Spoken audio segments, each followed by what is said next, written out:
هاي.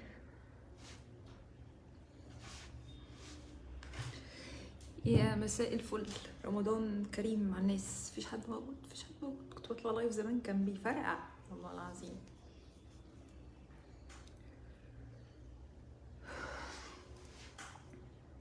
كل سنة وانتم طيبين. النهاردة أول يوم نشوف مين فاز معانا في الفوازير. الفزورة كانت بتقول إن كان في عالم بتعلم لغة، وعلى أساسها هو اللي عرف من طريقتها أو من عالمها عرف سر الفلوينسي وإزاي هو اكتشف طريقة التشونكينج أو التشونكس. فالنهاردة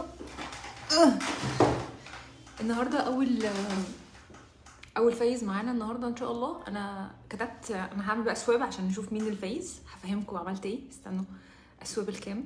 السواب إزاي؟ كام فين؟ أهي دي اهي اسامي كل الناس اللي موجوده اللي حلت صح. كل دول اسامي الناس اللي حلوا صح على كل البلاتفورمز، سواء كل البلاتفورمز، كل دول اسامي الناس اللي كتبوا الاجابه الصح. الاجابه الصح كانت جوليان نورثبروك، واللغه اللي اتعلمها هي اللغه الياباني. ودي لعبه انا بلعبها، بحب اوريها لكم كده لما بعمل حاجه جديده. ام جيمنج، لما بحب اعمل عظمه بقعد على مكتبي. اوكي، ودي انا هنا كتبتهم في السبين دي. هندوس عليها ونشوف مين كسب الهديه بتاعتنا اللي هي كتاب اهم 6000 جمله في الانجليزي. ونعمل كده، يا ترى مين ويا ترى في انهي بلاتفورم.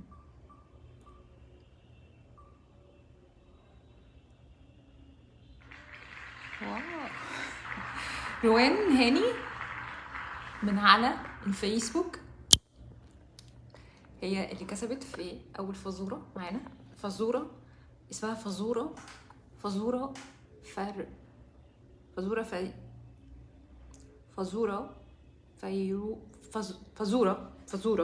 فزوره فيروزيه.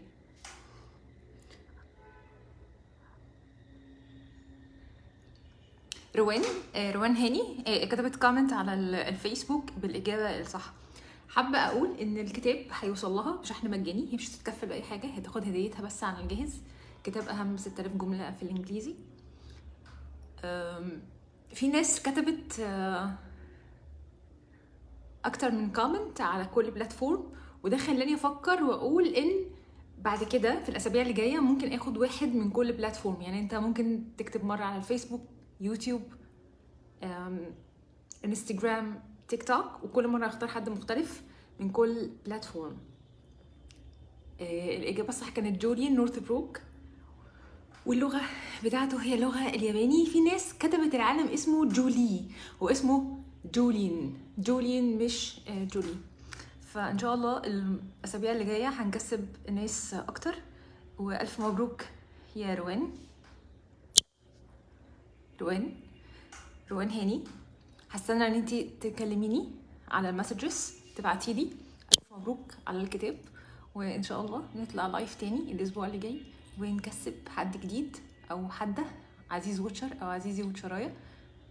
ممكن يكون حد واحد وممكن يكون 4. اشوفكم الاسبوع اللي جاي. باي باي.